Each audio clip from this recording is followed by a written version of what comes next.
Gulf breaking ന്യൂസിലേക്ക് സ്വാഗതം. പ്രവാസ ലോകത്തെ വിവിധ വാർത്തകൾക്കായി ഈ ചാനൽ സബ്സ്ക്രൈബ് ചെയ്യൂ. കഴിഞ്ഞ ദിവസം ഖത്തറിനും കുവൈറ്റിനും നേരെ വീണ്ടും ഇറാനിയൻ ഡ്രോൺ ആക്രമണങ്ങൾ റിപ്പോർട്ട് ചെയ്തു. ഖത്തറിന്റെ മിസൈ തുറമുഖത്തിന് സമീപത്തായി സമുദ്രാതിർത്തിയിൽ രാവിലെ വാണിജ്യ ചരക്ക് കപ്പലിന് നേരെ ഡ്രോൺ ആക്രമണം ഉണ്ടായതായി ഖത്തർ പ്രതിരോധ മന്ത്രാലയം ഔദ്യോഗികമായി സ്ഥിരീകരിച്ചു. ആക്രമണത്തെ തുടർന്ന് കപ്പലിൽ തീപിടുത്തമുണ്ടായെങ്കിലും ആർക്കും പരിക്കേറ്റിട്ടില്ല എന്നാണ് വിവരം. ഇത് വലിയ ആശ്വാസം നൽകുന്ന വാർത്തയാണ്. സുരക്ഷാ ഉദ്യോഗസ്ഥരുടെ ഇടപെടലിലൂടെ തീ നിയന്ത്രണ വിധേയമാക്കുകയും കപ്പൽ സുരക്ഷിതമായി മിസൈ തുറമുഖത്തേക്ക് എത്തിക്കുകയും ചെയ്തു. മേഖലയിലെ സുരക്ഷാ സാഹചര്യം വിലയിരുത്തി ആവശ്യമായ എല്ലാ പ്രതിരോധ നടപടികളും സ്വീകരിച്ചിട്ടുണ്ടെന്നും ഖത്തർ ഭരണകൂടം അറിയിച്ചു. ഖത്തറിന് പിന്നാലെ തന്നെ അയൽരാജ്യമായ കുവൈറ്റിലും സമാനമായ സാഹചര്യം റിപ്പോർട്ട് ചെയ്തു. കൂടാതെ കഴിഞ്ഞ ദിവസങ്ങളിലായി കുവൈറ്റ് വ്യോമാതിർത്തിയിൽ നിരവധി ഡ്രോണുകൾ കണ്ടെത്തിയതായും പ്രതിരോധ മന്ത്രാലയം അറിയിച്ചു. കൂടാതെ രാജ്യത്തിന്റെ വ്യോമാതിർത്തിയിൽ കടന്നുകയറാൻ ശ്രമിച്ച ഡ്രോണുകളെ സൈന്യം വിജയകരമായി തകർത്തതായും വ്യക്തമാക്കി. കുവൈറ്റിന്റെ സുരക്ഷയിൽ യാതൊരു വിട്ടുവീഴ്ചയുണ്ടാകില്ലെന്നും വ്യോമാതിർത്തി അതീവ ജാഗ്രതയിലാണെന്നും അധികൃതർ വ്യക്തമാക്കി. നിലവിൽ ആശങ്കപ്പെടേണ്ട സാഹചര്യം ഇല്ല എന്നാണ് അധികൃതർ അറിയിക്കുന്നത്. ഈ സാഹചര്യങ്ങൾ റിപ്പോർട്ട് ചെയ്തതോടെ ഗൾഫ് മേഖല വീണ്ടും ആശങ്കയിലായിരിക്കുകയാണ്.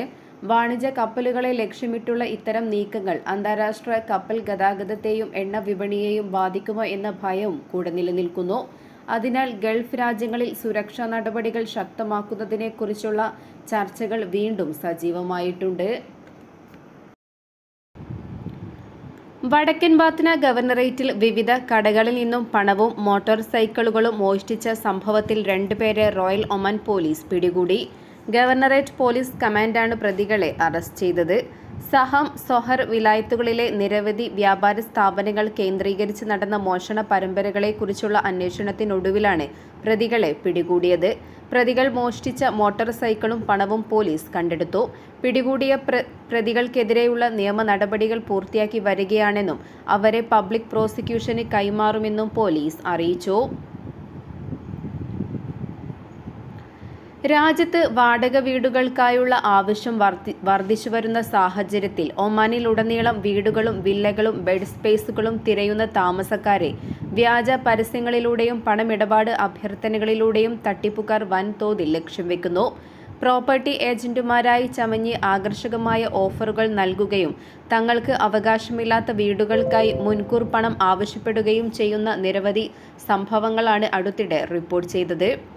മബേലയിൽ ഒരു ഫ്ളാറ്റ് വാടകയ്ക്കെടുക്കാനുള്ള പരസ്യത്തിൽ ആകൃഷ്ടനായി 100 റിയാൽ നഷ്ടപ്പെടേണ്ടി വരുമായിരുന്ന പ്രവാസി മലയാളി തലനാഴിഴയ്ക്കാണ് രക്ഷപ്പെട്ടത്. തട്ടിപ്പുകളിൽ വീഴാതിരിക്കാൻ അധികൃതർ ചില നിർദ്ദേശങ്ങൾ മുന്നോട്ട് വയ്ക്കുന്നു. പ്രോപ്പർട്ടി നേരിട്ട് കാണുന്നതിന് മുമ്പോ രേഖകൾ പരിശോധിക്കുന്നതിന് മുമ്പോ പണം കൈമാറരുത്. അപരിചിതർ അയക്കുന്ന സംശയാസ്പദമായ ലിങ്കുകളിൽ ക്ലിക്ക് ചെയ്യരുത്. ഗൂഗിൾ മീറ്റ്, സൂം തുടങ്ങിയ പ്ലാറ്റ്ഫോമുകൾ വഴി സ്ക്രീൻ ഷെയർ ചെയ്യരുതെന്നും റോയൽ ഒമാൻ പോലീസ് മുന്നറിയിപ്പ് നൽകുന്നു. നിയമപരമായ രേഖകളും വെരിഫിക്കേഷൻ പൂർത്തിയാക്കാതെ അപരിചിതർക്ക് പണം അയക്കരുത്. അന്താരാഷ്ട്ര ക്രിമിനൽ സംഘങ്ങളാണ് ഇത്തരം തട്ടിപ്പുകൾക്ക് പിന്നിലെന്നും റോയൽ ഒമാൻ പോലീസ് ആവർത്തിച്ച് മുന്നറിയിപ്പ് നൽകുന്നു. സർക്കാർ സ്ഥാപനങ്ങളൊന്നും ഇത്തരത്തിൽ സെൻസിറ്റീവ് ഇടപാടുകൾ ആവശ്യപ്പെടാറില്ലെന്നും പോലീസ് വ്യക്തമാക്കി. രാജ്യത്തെ കാലാവസ്ഥാ സംബന്ധമായ അപകടങ്ങളെക്കുറിച്ചും സുനാമി തിരമാലകളെക്കുറിച്ചും പൊതുജനങ്ങളെ ബോധവാന്മാരാക്കുന്നതിനായുള്ള വിപുലമായ പ്രചാരണ പരിപാടികൾക്ക് ഇന്ന് തുടക്കം കുറിക്കും. സിവിൽ ഡിഫൻസ് ആൻഡ് ആംബുലൻസ് അതോറിറ്റിയുടെ നേതൃത്വത്തിലാണ് ക്യാമ്പയിൻ സംഘടിപ്പിക്കുന്നത്.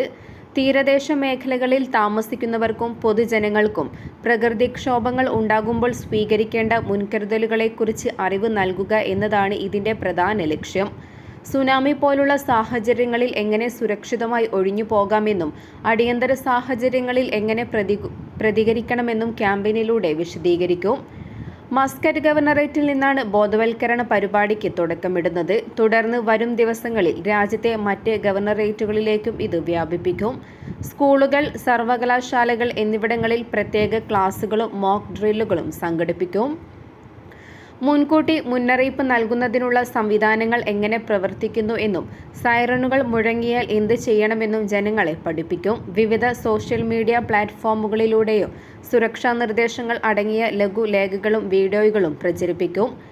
അറബിക്കടലിനോടും ഒമാൻ ഉൾക്കടലിനോടും ചേർന്ന് നിൽക്കുന്ന ഭൂപ്രകൃതി ആയതിനാൽ കടൽക്ഷോഭങ്ങൾക്കും കാലാവസ്ഥാ വ്യതിയാനങ്ങൾക്കും ഒമാൻ ഏറെ സാധ്യതയുള്ള രാജ്യമാണ്. മുൻകാലങ്ങളിലെ പ്രകൃതിക്ഷോഭങ്ങളിൽ നിന്നുള്ള പാഠങ്ങൾ ഉൾക്കൊണ്ട് ഭാവിയിൽ ഇത്തരം അപകടങ്ങൾ ഉണ്ടാകുമ്പോൾ ജീവഹാനി കുറയ്ക്കാനും നാശനഷ്ടങ്ങൾ പരിമിതപ്പെടുത്താനുമാണ് അതോറിറ്റി ലക്ഷ്യമിടുന്നത്.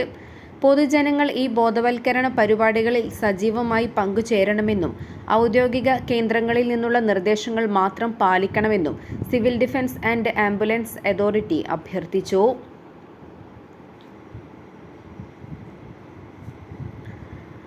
ഒമാനിലെ ബാങ്കിംഗ് ഉപഭോക്താക്കളെ ലക്ഷ്യം വെച്ച് നടത്തുന്ന സാമ്പത്തിക തട്ടിപ്പുകൾ വർദ്ധിച്ചുവരുന്ന സാഹചര്യത്തിൽ സംശയാസ്പദമായ ലിങ്കുകളെയും ഔദ്യോഗിക സ്ഥാപനങ്ങളുടേതെന്ന് വ്യാജേന വരുന്ന കോളുകളെയും കുറിച്ച് ഒമാൻ സെൻട്രൽ ബാങ്ക് പൊതുജനങ്ങൾക്ക് കർശന മുന്നറിയിപ്പ് നൽകി. ഔദ്യോഗിക സർക്കാർ സ്ഥാപനങ്ങളോ ബാങ്കുകളോ ഒരിക്കലും ഉപഭോക്താക്കളോട് അവരുടെ ബാങ്ക് അക്കൗണ്ട് വിവരങ്ങൾ, പാസ്വേഡുകൾ അല്ലെങ്കിൽ വൺ ടൈം പാസ്വേഡുകൾ എന്നിവ ഫോൺ വഴിയോ ലിങ്കുകൾ വഴിയോ ചോദിക്കില്ലെന്നും സെൻട്രൽ ബാങ്ക് വ്യക്തമാക്കി. തട്ടിപ്പുകാർ പലപ്പോഴും സർക്കാർ ഉദ്യോഗസ്ഥരോ ബാങ്ക് പ്രതിനിധികളോ ആണെന്ന് അവകാശപ്പെട്ടാണ് ആളുകളെ വിളിക്കുന്നത്. അക്കൗണ്ട് മരവിപ്പിക്കുമെന്നോ അല്ലെങ്കിൽ വ്യക്തിഗത വിവരങ്ങൾ അപ്ഡേറ്റ് ചെയ്യണമെന്നോ ഭീഷണിപ്പെടുത്തിയാണ് ഇവർ വിവരങ്ങൾ കൈക്കലാക്കുന്നത്. കൂടാതെ മൊബൈൽ ആപ്ലിക്കേഷനുകൾ വഴിയും SMS വഴിയും വ്യാജ ലിങ്കുകൾ അയച്ച് ഉപഭോക്താക്കളുടെ സാമ്പത്തിക വിവരങ്ങൾ ചോർത്തുന്ന രീതിയും വർദ്ധിച്ചുവരുന്നു. പൊതുജനങ്ങളുടെ സാമ്പത്തിക സുരക്ഷ ഉറപ്പാക്കുന്നതിനായി ഒമാൻ സെൻട്രൽ ബാങ്ക് നിരന്തരമായ ബോധവൽക്കരണ പരിപാടികളാണ് നടത്തിവരുന്നത്. സൈബർ കുറ്റവാളികളുടെ കിണിയിൽ വീഴാതിരിക്കാൻ അതീവ ജാഗ്രത പാലിക്കണമെന്നും ബാങ്ക് വീണ്ടും ആവശ്യപ്പെട്ടു. ബാങ്ക് നൽകുന്ന ചില നിർദ്ദേശങ്ങൾ ഇനി പറയുന്നു. അപരിചിതരിൽ നിന്നും ലഭിക്കുന്ന സംശയാസ്പദമായ ലിങ്കുകളിൽ ക്ലിക്ക് ചെയ്യരുത്. ഫോൺ കോളുകളിലൂടെയോ മെസ്സേജുകളിലൂടെയോ ബാങ്കിംഗ് വിവരങ്ങൾ ആർക്കും തന്നെ കൈമാറരുത്.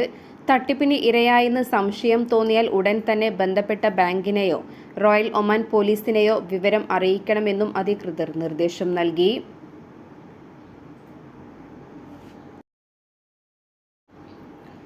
ദോഫർ ഗവർണറേറ്റിലെ തുംറൈത്തിൽ ഗതാഗത നിയമങ്ങൾ ലംഘിച്ച് തെറ്റായ ദിശയിൽ അപകടകരമായ രീതിയിൽ വാഹനമോടിച്ചയാളെ റോയൽ ഒമാൻ പോലീസ് പിടികൂടി.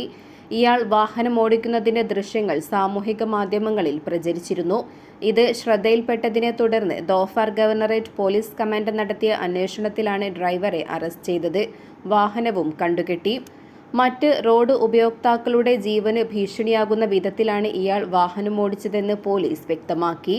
പിടികൂടിയ ഡ്രൈവർക്കെതിരെ നിയമ നടപടികൾ സ്വീകരിച്ചു വരികയാണെന്നും അറിയിച്ചു. ഗതാഗത നിയമങ്ങൾ കർശനമായി പാലിക്കണമെന്നും നിയമലംഘനങ്ങൾക്കെതിരെ വിട്ടുവീഴ്ചയില്ലാത്ത നടപടികൾ ഉണ്ടാകുമെന്നും റോയൽ ഒമാൻ പോലീസ് വാഹനമോടിക്കുന്നവർക്ക് മുന്നറിയിപ്പ് നൽകി.